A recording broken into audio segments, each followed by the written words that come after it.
मारीचाद्य निशाचराः पश्यतो लक्ष्मणश्चैव हता नैरिति पुंगवा। मास दिवस कर दिवस भा मर मुन जाने कोई, रथ समेत रवि था क्यों निशा कवन विधि होए। एक महीने का दिन हो गया, पता ही नहीं चला। भगवान धीरे धीरे अब बड़े हो रहे हैं। नामकरण भी हुआ। जो आनंद सिंधु सुख राशि सी करते त्रिलोक सुपासी, सो सुख धाम राम अस नामा अखिल लोकदायक विश्रामा। जो आनंद के सिंधु हैं, जिन आनंद के सिंधु के एक बिंदु से ही संपूर्ण विश्व प्रपंच आराम विराम विश्राम की अनुभूति करता है, ऐसे आनंद के सिंधु का नाम राम होगा।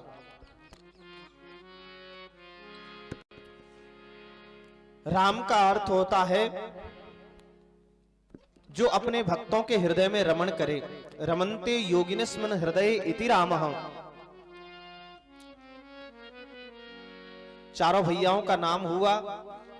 दूसरे नंबर के भरत कहलाए, तीसरे नंबर के लक्ष्मण और चौथे नंबर के शत्रुघ्न। ऐसे चारों भैयाओं के नाम धीरे धीरे गुरुजी के यहाँ पढ़ने के लिए गए। गुरु गृह गए पढ़न रघुराई, अल्पकाल विद्या सब आई। जय हो। लौट करके आए तो विश्वामित्र जी पधारे हैं और विश्वामित्र जी कहते हैं, अनुज समेत देहु रघुनाथा, निशिचर बध में हो सना था। राजन, अपने दोनों पुत्रों को दे दो, राम लक्ष्मण। दशरथ जी महाराज कहते हैं, गुरुदेव क्षमा कीजिएगा, मुझे अत्यंत प्रिय हैं, परंतु राम जी को नहीं दे सकता। तो तब वशिष्ठ बहुविधि समझावा, नृप संदेह नाश कह पावा। वशिष्ठ जी ने समझाया, भैया जी आपको प्रेशर कम है, वो क्या चक्कर है, कैसा बोल लो है।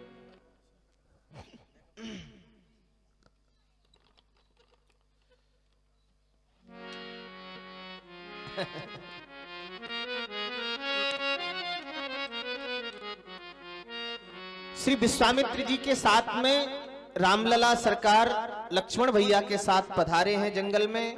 ताड़का का उद्धार किया और विश्वामित्र जी के पास, विश्वामित्र जी के आश्रम पे जाकर के विश्वामित्र जी की यज्ञ बनाया है। मारीच और सुबाहु को दंडित किया, सुबाहु को जला करके भस्म किया, मारीच को समुद्र के पास फेंक दिया। विश्वामित्र जी की यज्ञ रक्षा हुई। मिथिला से एक पत्र आया, उस पत्र में आमंत्रण था, गुरुदेव अपने शिष्य परिकर के साथ मिथिला पधारें, मिथिला को पावन बनावें, जनक नंदिनी का स्वयंवर हो रहा है। विश्वामित्र जी राम और लक्ष्मण दोनों को साथ लेकर के मिथिला की ओर प्रस्थान किए हैं। मार्ग में एक सुंदर आश्रम देखा।